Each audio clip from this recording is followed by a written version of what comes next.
유튜브 노음성 한국사에서 수험생활에 대한 많은 이야기부터 한국사에 대한 재밌는 이야기까지 더 많은 것들을 확인하실 수 있습니다. 구독, 좋아요, 알람 설정 부탁드립니다. 안녕하세요. 한편의 영어처럼 기억되는 수업 노범성입니다. 자, 오늘은 저 대한민국 수립 과정 두 번째 시간입니다. 자, 지난 시간에 저희들 그 45년 광복의 순간, 사실 좀 제가 좀 말씀 길게 드렸죠. 좀 제가 짧게 하려고 그랬는데, 이거 어차피 원투로 할 거니까. 근데 이렇게 한다고 생각하니까 또 길어졌네. 자, 그래서 어쨌건 오늘날의 대한민국을 이해할 때도 그 광복의 상황은 굉장히 중요하거든요. 그래서 역사학계도 되게 중요하게 생각하고, 사실은 좀 논란이 있는 부분들도 많습니다. 이견이 다른 사람들도 많고요. 그래서 자, 이제 46년부터 해서 대한민국 수립까지, 자, 나머지 뒷부분을 하도록 하겠습니다. 자, 지난 시간에 얘기했던 거 한 번만 복습해 보면, 그러니까 45년에 광복, 그리고 광복의 순간 실질적인 정보력 했던 게 건준이다. 그리고 실제로 메가더 포구령 1호에 의해서, 자, 이제 38도선을 기준으로 해서 북쪽에는 소련군, 그 다음에 밑에는, 자, 남쪽에는 미군정이 들어오게 된다. 그리고 남쪽에 미군정이 직접 통치하면서 안타깝게도 남쪽의 역사는 더 많은 격동의 시간을 보내게 된다. 이런 얘기했고. 그리고 또 하나 중요한 그 통일 이후의 국제회담, 통일 전 국제회담, 그래서 지난 시간에 제가 카이로 회담, 그 다음에 얄타 회담, 그리고 포츠담 회담 말씀드렸죠. 자, 그리고 이제 그러니까 광복 이후 1, 2, 3 국제회담이 모스크바 3상회의, 유엔 총회, 유엔 소총회예요. 자, 그런데 첫 번째 모스크바 3상회의가 지난 시간 마지막 얘기였습니다. 자, 모스크바 3상회의의 가장 중요한 건, 자, 좌우익의 대립이 격화된다. 그리고 오히려 좀 더 코너에 몰렸던 우익들이 이걸 기점으로 해서 상황을 역전시킵니다. 그래서 오히려 좌익은 여론의 지지를 좀 상실하고요. 그 다음에 우익이 오히려 사실은 여론의 지지를 받게 돼요. 그리고 방금 전에 말씀드린 모스크바 3상회의 결정에 의해서 아까 뭐가 있었어요? 두 번째, 지난 시간에 한반도 문제 임시정부의 구성을 위해서 미국과 소련이 공동위원회를 구성한다는 게 있었죠. 네, 그래서 미소공의가 46년에 개최가 됩니다. 자, 미소공의가 개최가 되는데 안타깝게도 이 한반도 임시정부를 만들기 위해서는 일단 뭐 선거도 하고 법도 만들어야 될 거 아니야? 그럼 당시에 실질적으로 미국과 소련이 통치하고 있다 보니까, 양쪽에 군정이 있다 보니까 요 둘이 뭔가 준비를 해줘야 되거든요. 그래서 뭔가 좀 협의를 해줘야 되는데 문제는 결렬됩니다. 그러니까 양쪽 다 한반도에서 각자 유리한 정부를 구성하겠다. 그리고 이 이견이 결론에 이르지 못하고 결국은 결렬돼 버려. 그래서 서울의 덕수궁 석조전에서 만났는데 결국은 오랫동안 몇 달 동안 회담을 하다가 결렬됩니다. 자, 이렇게 되자 우리의 이승만이 정읍에 가서 사고를 쳐요. 됐죠? 그래서 유명한 이승만의 6월 정읍 발언입니다. 자, 그럼 이게 도대체 무슨 일이냐? 자, 이게 뭐냐면요. 사실은 이런 면에서도 앞에서 우리가 임시정부 할 때도 제가 대한민국 임시정부 1대 대통령 이승만 할 때도 했지만, 이승만이 정말 독단적이고, 그리고 또 정말 또 승부사야. 그리고 정치적 판세도 되게 잘 읽어요. 그러니까 사실은 이런 말 절대 하면 안 되거든, 민족의 지도자가. 그런데 상당히 정치적 포석이에요.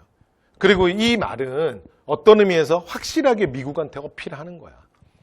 왜냐하면 미소 공의가 결렬되는 상황 속에서 미국과 그 기존에 뭐 이승만 그리고 이승만의 그 정치 그룹을 독촉이라 그러거든요. 독립촉성중앙협의회. 그 다음에 뭐 송진우, 김성수, 한민당. 그 다음에 김구와 임정. 이런 계열들과 갈등이 좀 커졌었거든요. 근데 이승만이 확실하게 어차피 그쪽 저쪽 신경 쓰지 마시고 여기로 합시다. 그리고 확실하게 선포를 한 거야. 그래서 이승만의 정읍 발언의 내용의 핵심이 뭐냐면, 우리 모두 통일된 정부를 고대하지만 여러분 상황을 보세요. 우리 민족 내부에서도 좌우익의 대립이 크죠? 그런데 국제사회에서 미국과 소련도 보세요. 얘기 안 되잖아요. 결렬되잖아요. 그러니까 일단 이걸 계속 이렇게 남한이 혼란 상황으로 갈 수는 없잖아. 그러니까 남쪽만이라도 임시정부 혹은 위원회를 조직합시다. 그리고 북쪽에 있는 소련을 몰아내자. 뭐 이런 얘기야. 근데 여러분 이게 무슨 말이냐면 그 뒤엔 얘기 빼고 앞엔 얘기만 생각해봐. 남쪽만의 정부잖아. 그럼 여러분 남쪽만의 정부 만들면 북쪽은 가만히 있겠어? 그럼 북쪽은 북쪽만의 정부 만들 거 아니야. 그럼 이건 무슨 말이야? 단독 정부로 가자는 얘기는 분단으로 가자는 얘기야. 되죠? 당시에 실제로 여러분 38도선을 경계로 해서 소군정과 미군정이 이렇게 주둔했을 때, 그리고 이게 자꾸 시간이 장기화될 때 실제로 이제 이 땅의 지식인들 그리고 또는 일반 민중들까지도 야, 이게 뭐지? 이러다 진짜 우리 둘로 쪼개지는 거 아니야? 여러분 실제로 이런 불안감이 없었겠어요? 상당히 있었어요. 그러나 유력 정치인이, 당시에 이승만은 굉장히 유명한 사람이었거든요. 모르는 사람이 없어요. 이런 유력 정치인이 단독 정부를 공식성상에서 입 밖으로 낸다는 건 사실은 엄청난 일이에요. 그래서 이 파장이 되게 컸어요. 자, 이렇게 되자 7월에 이제 김규식이 등장을 합니다. 앞에서 여러분 그 김규식 기억나십니까? 김규식 기억나요? 파리강화회의, 그리고 대한민국 임시정부, 충칭정부의 부주석.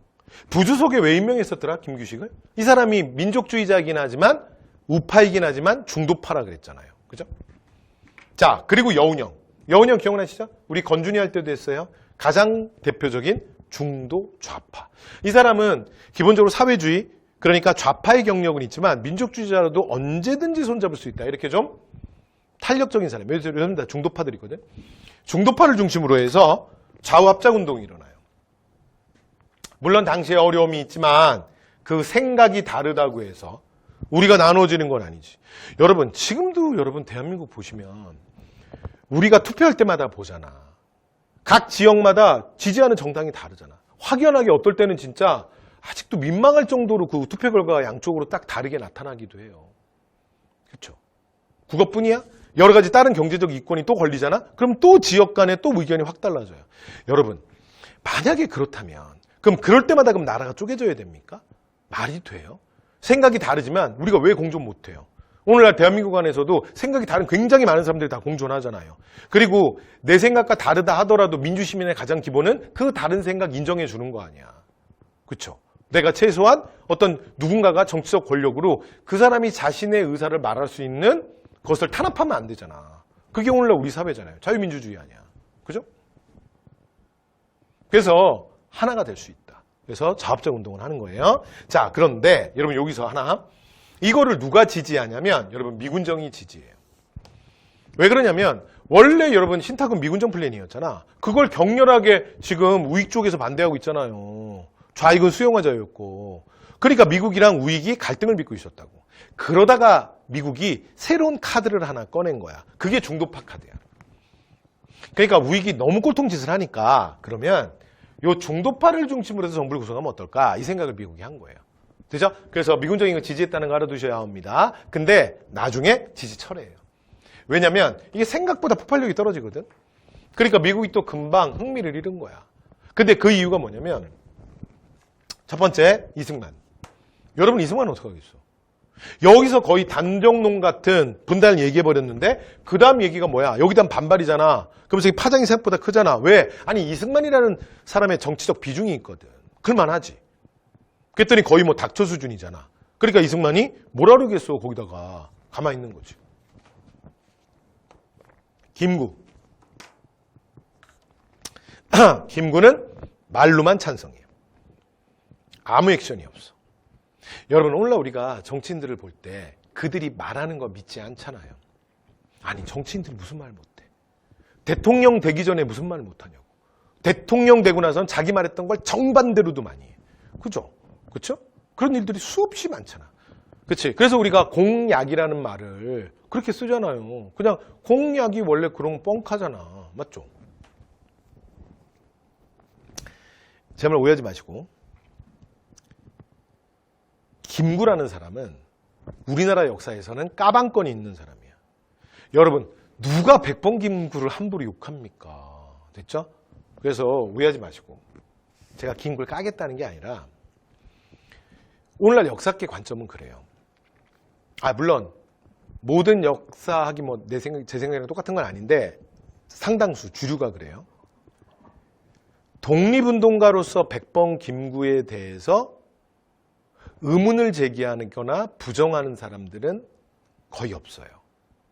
그러나 백번 김구가 일본의 패망 이후에 미국과 소련을 중심으로 한 새로운 세계 질서의 재편, 그리고 이후에 이제 우리가 냉전 체제로 가잖아. 이제 이런 변화되는 세계 정세 속에서 우리 민족을 이끌어갈 수 있는 외교적 감각과 그다음에 정치적 능력과 경륜을 갖춘 정치가였느냐라는 문제에 대해선 의문을 제기하는 사람이 많아요. 이건 여러분 다른 얘기입니다. 됐죠? 그래서 제가 김구를 지금 디스하겠다는 게 아니에요. 됐죠? 그런데 당시에 김구는 진짜 말뿐이었어요.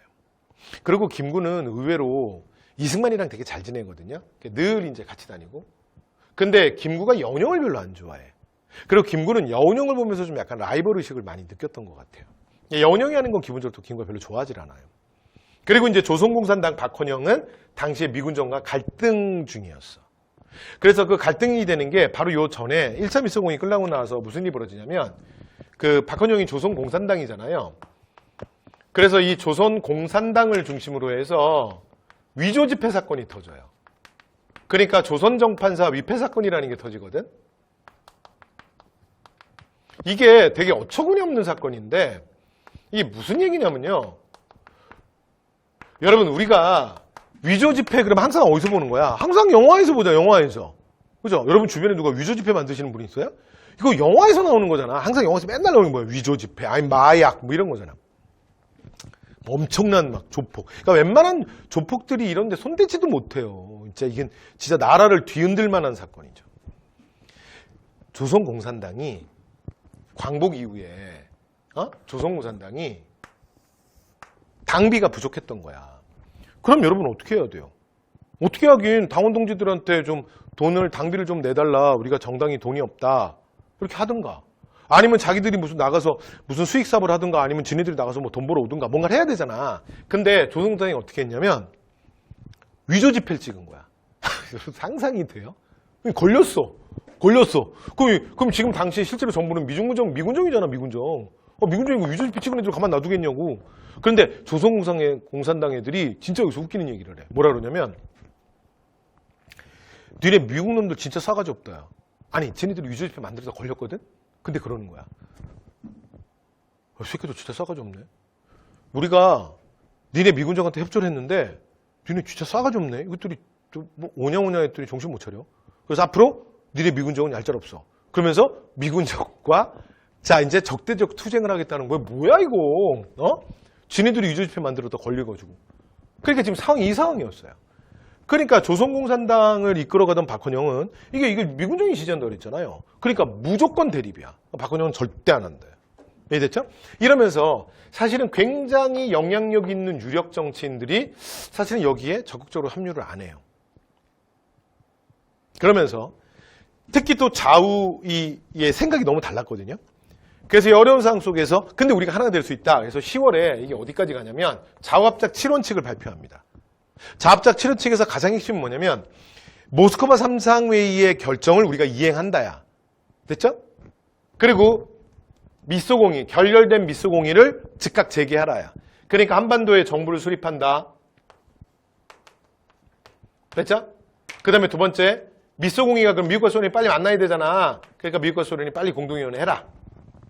됐죠? 그 다음에 세 번째가 당시에 가장 뜨거운 감자가 토지개혁이야. 토지 문제는 나름 이렇게 해결하자. 그 다음에 또 하나 뜨거운 문제가 친일파야. 친일파 처단 문제는 이렇게 하자. 그러니까 실제로 여러분 광복의 상황에서 가장 뜨거운 이게 두 주제였어요. 그러니까 토지 문제는 이 지주제 문제는 뭐라고 해결해? 뭐라고 여러분 오늘날 생각해야 되냐면 그러니까 오늘날 대한민국 국민들이 생각하는 가장 기본적인 경제 문제야. 됐죠? 그러니까 경제가 예를 들어 너무 안 좋고 너무 침체되고 막 그러면 그렇잖아요. 다 힘들잖아. 그러니까 직장인들도 막 줄이고 뭐 이제 젊은 청년 뭐 신입사원도 안 뽑고 그쵸? 그 다음에 실제로 뭐 한국인들이 또 외식업을 너무 많이 하잖아요. 그러니까 뭐 외식업 하시는 분들도 힘들어지고 기업도 어려워지고 수출도 안 좋아지고 막 이러면 한국 경제 문제 생기잖아. 그러니까 그 문제야.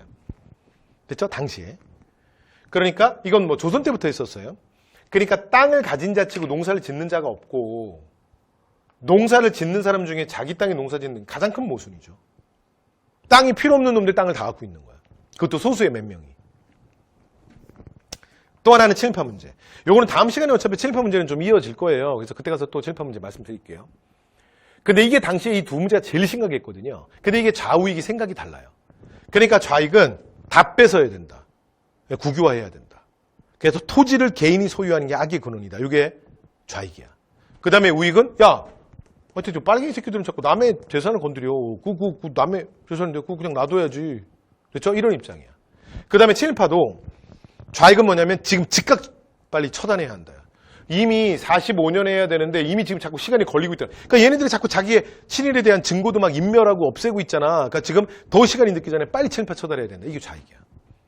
근데 우익은 뭐냐면 아니 그건 과거의 문제잖아. 그게 지금 뭐가 중요해. 지금 앞으로 우리의 미래가 중요하지. 그러니까 그런 얘기로 자꾸 우리 내부를 분열시키지 말고 우리가 이제 미래 문제를 해결해야 될 거 아니냐. 이 얘기야. 그게 서로 생각이 다르거든요. 그래서 자업적 친원칙은 이 자업적위원회도 이게 되게 어려운 문제였고 요거를 그래서 어떻게 하냐. 결론. 얼렁뚱땅. 얼렁뚱땅. 얼렁뚱땅. 그래서 토지 문제는 유상매수, 유상분배, 유상매수, 무상분배 또는 뭐 체감매수, 무상분배 하여튼 여러 가지 경우의 수가 다 가능하다라고 써놔요. 그러니까 이런 거죠. 국민에게 복지정책을 강화하겠다는 거야. 근데 여러분 오늘날도 복지정책을 강화하려면 반드시 세금을 더 걷어야 되거든요. 근데 그 얘기는 안 해. 그 얘기는 얼렁뚱땅. 그리고 예를 들어 사회보장제도만 강화하겠다는 거야. 뻥이지. 뻥이잖아 사실은. 그렇죠? 이게 그거야. 노민한테 주겠다는 얘기만 있고 어떻게 그럼 지주의 땅을 회수하겠냐는 얘기는 경우의 수가 너무 많아. 이럴 수도 있고 A일 수도 있고 B일 수도 있고 C일 얼렁뚱땅. 친일파도 마찬가지야. 지금 우리가 친일파 처단하는 게 아니라 나중에 만들어질 입법기구에게 우리가 친일파를 처단해야 된다고 건의하겠다. 뭔 소리야. 그럼 자기들은 하는 게 없잖아. 이렇게 얼렁뚱땅 넘어갑니다. 이게 자업적 친원칙이에요. 됐죠? 자, 그리고 나서 여기에 의해서 미군정이 지지하면서 남조선 과도 입법 의원까지 뽑히고요. 거의 의장이 김규식입니다. 됐죠? 그러나 흐지부지 끝나고 미군정도 처음에는 좀 세게 밀어주다가 나중에 47년으로 넘어가면서 지지를 철회해요. 거기다가 결정타 47년 7월에 사실은 이 자업적운동의 가장 핵심적 인물인 여운형이 해화동 로터리에서 극우파 청년에 의해서 암살당합니다. 길거리에서 테러를 당해서 암살당해요. 이러면서 이제 자업적운동은 실패로 돌아가게 됩니다. 자, 그러나 우리의 통일정부, 단독정부를 수립하고자 했던 첫 번째 움직임이라는 데 대해서 그 의의가 있습니다.